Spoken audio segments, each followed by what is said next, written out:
It's hard to believe that Audrey Hepburn, renowned as a queen of beauty, endured countless hidden tragedies. Despite her perfect blend of beauty and talent promising a life of happiness and prosperity, the reality was quite different. Thanks to the insights from her son, we now have a clearer view of her life. Stay with us until the end of this video to discover his revelations about the tragic events that marked Audrey Hepburn's life. To start the story about his mother, Audrey Hepburn's son opened up about her tragic childhood that made fans unbelievable. As the daughter of Baroness Etta van Heemstra, Hepburn spent her childhood traveling between European metropolises, acquiring fluency in 6 languages, a testament to her aristocratic upbringing and the diverse environments she was exposed to. Despite her privileged upbringing, Hepburn's early years were not devoid of challenges. According to Barry Paris's 2001 biography, Audrey Hepburn, she was an extremely shy child. In an attempt to address this shyness, her mother sent her to a boarding school in England at the tender age of 5. This move was intended as a form of shock therapy to help her overcome her timidity. However, this period of her life was complicated further by her parents' political affiliations. Her parents became involved with the British Union of Fascists, actively working to recruit new members in the years leading up to World War II. This involvement in a controversial and ultimately reviled political movement would cast a shadow over her childhood. At the age of 6, Hepburn experienced a profound personal trauma when her father, Joseph Victor Anthony Rustin, abandoned the family. This abandonment left a lasting impact on Hepburn, who later described the event as one of the great traumas of my life, noting that it left a very deep scar on me. This sense of loss and the emotional wounds from her father's departure would remain with her throughout her life. Despite her later fame and success, this early experience of abandonment profoundly affected her emotional well-being. Decades later, in August 1964, a 35-year-old Hepburn took a significant step towards confronting this painful chapter of her past. She discovered that her father was living in Dublin, Ireland, and decided to reunite with him. This reunion was fraught with unspoken emotions and unresolved issues, as they never discussed his abandonment. Hepburn's son, Mel Ferrer, revealed to Sky News in 2020 that she never got over the loss of her father or let it go. This lingering sense of loss and unresolved feelings about her father's departure was a poignant undercurrent in Hepburn's otherwise glittering life. World War II broke out in 1939, and Audrey Hepburn was only 10 years old at the time. The war brought tremendous upheaval and hardship, especially for those in occupied territories. Hepburn and her mother found themselves in the Netherlands, which soon fell under German occupation. This period marked a stark departure from her previously privileged and secure childhood, thrusting her into a world of fear, scarcity, and survival. The occupation brought with it severe food shortages, and the impact on Hepburn's health was profound. Her son, Luca Dotti, shed light on the extent of her suffering during this time. He revealed to People in 2017 that Hepburn became severely malnourished, surviving on a diet that included nettles, tulip bulbs, and water to stave off hunger. This period of starvation left her dangerously underweight, standing at almost 5'6", but weighing only 88 pounds by the war's end. She also suffered from jaundice, edema, and lifelong anemia, likely a result of the extreme deprivation she endured. Hepburn's frail figure, often admired for its elegance and grace, was a testament to the severe hardships she faced rather than a deliberate aesthetic choice. The war's toll on her body was a reflection of the larger human suffering occurring across occupied Europe. Her experiences left an indelible mark on her both physically and emotionally. The memories of this period, filled with hunger and fear, haunted her long after the war ended. One particularly poignant aspect of Hepburn's wartime experience was her connection to Anne Frank. Hepburn was the same age as Frank and felt a deep empathy for the young girl who did not survive. In recalling this, Hepburn often became emotional, her voice cracking and her eyes filling with tears, as Dottie recounted. The parallel between their lives, both young girls facing unimaginable hardships, underscored the randomness of survival during such tumultuous times. Hepburn's survival became a poignant counterpoint to Frank's tragic fate, a comparison that stayed with her for the rest of her life. The wartime deprivation and the memories of those who did not survive profoundly influenced Hepburn's later life and career. After achieving international fame as an actress, she dedicated her later years to humanitarian efforts, driven by her own experiences with hunger and suffering. As a UNICEF ambassador, she worked tirelessly to alleviate the plight of children in war-torn and impoverished regions, particularly in Africa. Her work was not just a celebrity's charitable endeavor, but a deeply personal mission fueled by her childhood experiences. Hepburn's commitment to humanitarian work was characterized by her compassion and empathy.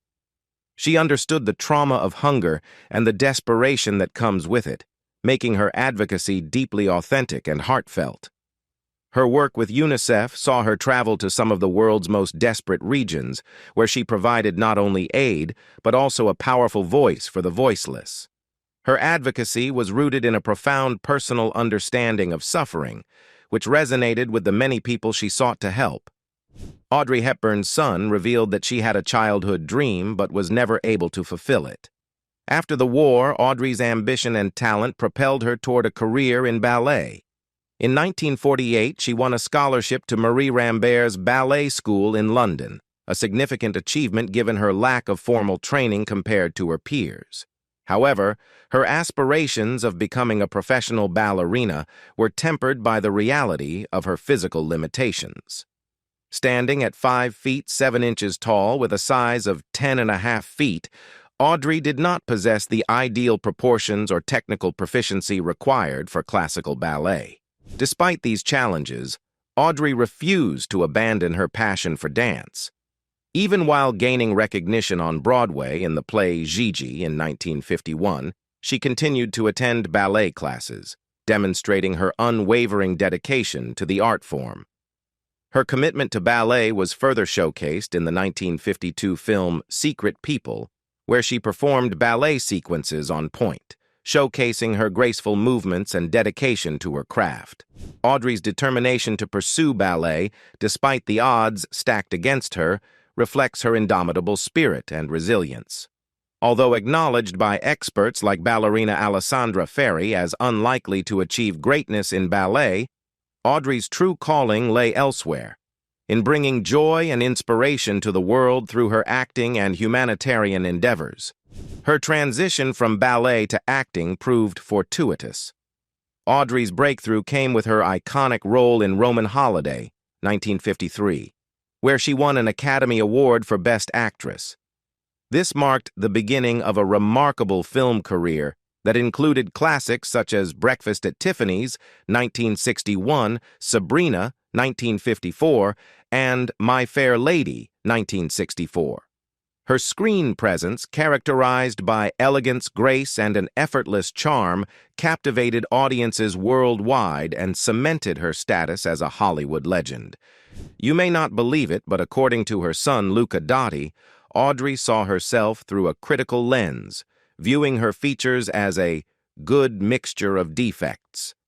She often remarked on what she perceived as a large nose and feet, a slender physique that lacked the curves deemed ideal at the time, and what she felt was insufficient in terms of feminine attributes, like breast size. This self-assessment was in stark contrast to the adoration she received worldwide for her elegance and grace. In interviews, Audrey Hepburn expressed bewilderment over being considered a beauty icon, a sentiment that reflected her down-to-earth nature and focus on inner qualities rather than outward appearance. Despite any insecurities, Audrey found contentment and liberation in aging gracefully. She appreciated the wisdom and perspective that came with growing older, cherishing the additional time it afforded her for personal reflection, family moments, and pursuits outside the demands of Hollywood's youth-centric culture. Her approach to aging was marked by a refreshing lack of vanity, which stood out in an industry known for its obsession with youth and physical perfection. Luca Dotti recalled how his mother embraced the natural process of aging, valuing the richness of life experiences and the opportunity to focus on more meaningful aspects beyond superficial beauty. Audrey Hepburn's journey to motherhood was marked by profound joy and heartbreaking loss, as she navigated through multiple baby losses before welcoming her two sons, Sean and Luca. In the mid-1950s, Audrey Hepburn's desire to start a family with her first husband, actor Mel Ferrer, was met with the devastating reality of baby loss. Reports suggest that Audrey experienced several baby losses starting in 1955, with one of the most poignant incidents occurring in 1959 during the filming of the Western movie Unforgiven. Early in her pregnancy, Audrey suffered a fall from a horse on set, which tragically resulted in the loss of the pregnancy. Despite the grief of this loss, Audrey found solace in the hope of another pregnancy. Shortly thereafter, Audrey became pregnant again, learning during the course of the pregnancy that she was expecting a girl. However, around the 6-month mark, she experienced another baby loss, the cause of which remained unknown at the time. This loss deeply affected Audrey, who confided to biographer Barry Paris that her baby losses were more painful than any other personal turmoil she had endured, including her parents' divorce and abandonment by her father.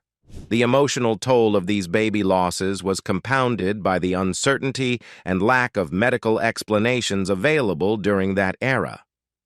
As Audrey's oldest son, Sean Hepburn Ferrer, later reflected, the first baby loss was devastating, and subsequent losses seemed to distance any hope of future motherhood even further. During those years, medical knowledge about conditions like incompetent cervix, which can contribute to baby losses, was limited, leaving many women, including Audrey, without clear answers or treatments. Despite the heartache, Audrey Hepburn's resilience and determination remained unwavering. She continued to pursue her acting career and humanitarian efforts while privately grappling with the pain of baby loss. In 1960, Audrey finally experienced the joy of giving birth to her first child, Sean, followed by the birth of her second son, Luca, in 1970. Sean Hepburn Ferrer recalled the cultural context of the time, where resilience and moving forward were expected norms.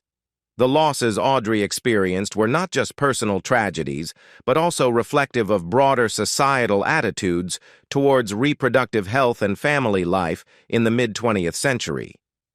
Audrey Hepburn's experience with baby loss highlights a universal aspect of women's health and motherhood, characterized by both profound grief and enduring hope. Her openness about her struggles paved the way for greater awareness and empathy towards those affected by baby loss, contributing to ongoing conversations about reproductive health and support for families experiencing similar challenges. Audrey Hepburn's married life was less fortunate than her career. Audrey Hepburn's first husband is said to have ruled her with an iron fist. Audrey Hepburn's marriage to Mel Ferrer, which began in September 1954 and ended in divorce in 1968, was a union marked by both professional collaboration and personal turmoil. Their introduction was unconventional yet cinematic, facilitated by their mutual acquaintance, Gregory Peck, during a film party in London in December 1953. Hepburn, then 24 years old and soaring to stardom after her breakout role in Roman Holiday, initially found Ferrer, 36, to be serious and reserved. Despite this impression, Ferrer quickly engaged Hepburn by sending her the script for the play Ondine. Their connection deepened swiftly, and within a month of their first meeting, they were immersed in rehearsals for the play. In September 1954, Audrey Hepburn and Mel Ferrer married in Bergenstock, Switzerland, followed by a romantic honeymoon in Italy. The union seemed promising, blending their shared passion for the arts and theatrical pursuits. However, over the course of their 14-year marriage, cracks began to show in their relationship. Critics and observers, including renowned directors like Michael Powell and Alfred Lund, noted Ferrer's allegedly controlling demeanor towards Hepburn, both personally and professionally. Powell described Ferrer as lacking warmth and kindness, contrasting sharply with Hepburn's own gentle and affectionate nature. Lund echoed these sentiments, suggesting that Ferrer leveraged Audrey's admiration for him to exert strict control over her decisions. Despite the public image of their marriage, which often portrayed them as a glamorous couple deeply involved in the arts, behind the scenes, Hepburn struggled with disillusionment. Biographer Barry Paris recounted Audrey's later reflections, where she expressed profound disappointment over the relationship. The marriage's challenges were exacerbated by Hepburn's mother, Etta Van Heemstra, who reportedly harbored a strong dislike towards Ferrer, describing him disparagingly as a frog-faced delinquent with spindly legs. The strain between Hepburn and Ferrer persisted, influenced by their differing personalities and expectations. While Audrey remained committed to her career and humanitarian efforts, Ferrer's purported control over her decisions and ambitions added tension to their partnership. Ultimately, their marriage could not withstand these pressures, leading to their divorce in 1968. Audrey Hepburn's second marriage to Italian psychiatrist Andrea Dotti, which began in 1969 and ended in divorce in 1982, was marked by both moments of happiness and significant challenges, including Dotti's infidelities and the strain they placed on their relationship.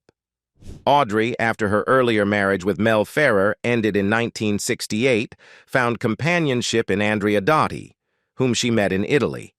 Dotti, known for his charm and intellect as a psychiatrist, brought a different dynamic into Audrey's life. They married in a ceremony that attracted considerable media attention, blending Hepburn's timeless elegance with Dotti's professional acclaim. Despite initial optimism, their marriage soon encountered difficulties. Throughout their 13-year union, Dotti's extramarital affairs became a point of contention. Reports indicated he was involved with numerous women, estimated to be around 200, which strained Audrey's trust and emotional well-being. Their household staff, including their maid, revealed Dotti's indiscretions to Audrey, exposing his habit of bringing other women into their home while Audrey was away on her professional commitments. Sean Hepburn Ferrer, Audrey's son from her first marriage with Mel Ferrer, recalled the impact of Dotti's infidelities on their family dynamics.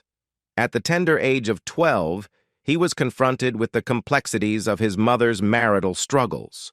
Audrey, with a mother's sensitivity, shared her concerns with Sean, seeking his understanding and perspective during a tumultuous time in their lives. Sean, still a child grappling with adult issues, could only offer his presence and support in the face of his mother's emotional turmoil. The strain caused by Dotti's behavior ultimately led to the dissolution of their marriage in 1982.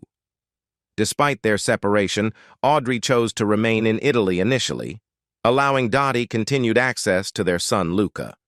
However, according to Sean, Dotti did not consistently make efforts to maintain a close relationship with Luca, which added another layer of disappointment and complexity to their family dynamic. Audrey eventually moved to Switzerland, where she found comfort and companionship with Dutch actor Robert Wolders. Their relationship provided Audrey with a sense of stability and emotional fulfillment during her later years. Reflecting on Audrey Hepburn's life, her marriages to Mel Ferrer and Andrea Dotti showcased the challenges faced by a beloved Hollywood icon behind the scenes. Despite her enduring grace and elegance on screen, Audrey navigated personal struggles with resilience and dignity, seeking happiness and fulfillment amid the complexities of love, fame, and family. In 1992, Audrey Hepburn had a devastating diagnosis: cancer of the appendix. Given just 3 months to live by doctors, Hepburn faced this news with characteristic courage and grace. Her longtime partner, Robert Wolders, recalled her response, noting that while she feared the pain of her illness, she did not fear death itself. Despite her terminal prognosis, Hepburn remained committed to her work with UNICEF, an organization she had been passionately involved with since the early 1950s. Even as her health declined, she continued to advocate for children's rights and humanitarian causes. Her dedication was unwavering, reflecting her deeply held belief in using her celebrity status to make a positive difference in the world. As the end of 1992 approached, Hepburn made a poignant decision to spend what she knew would be her last Christmas surrounded by loved ones at her home in Switzerland.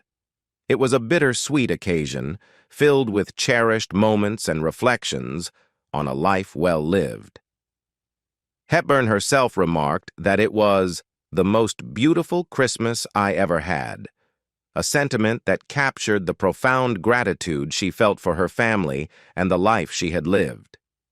Tragically, Audrey Hepburn passed away on January 20th, 1993, at the age of 63, in her home in Switzerland. Her death marked the end of an era for Hollywood and humanitarianism alike.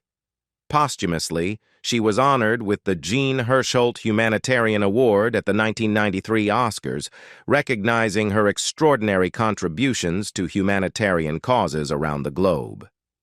Audrey Hepburn's impact extended far beyond her film roles. She possessed a rare ability to connect with people on a deeply personal level, making everyone she met feel valued and appreciated. Her friend, composer Michael Tilson Thomas, recalled her innate ability to see the best in others, even in brief encounters such as signing an autograph. Hepburn's demeanor exuded a state of grace, reflecting her positive outlook and compassion for humanity. Fittingly, Audrey Hepburn's final on-screen appearance was in Steven Spielberg's 1989 film Always, where she portrayed an angel guiding the protagonist to heaven.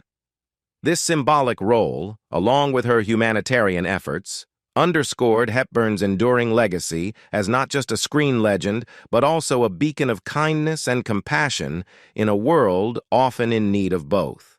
What do you think about Audrey Hepburn's son's revelations about the tragic events in her life? Leave us your comments in the section below. We hope you have found this helpful video. Don't forget to leave a like, share, and subscribe to the channel if you like it. Thank you for watching this, and see you in the next videos. Goodbye.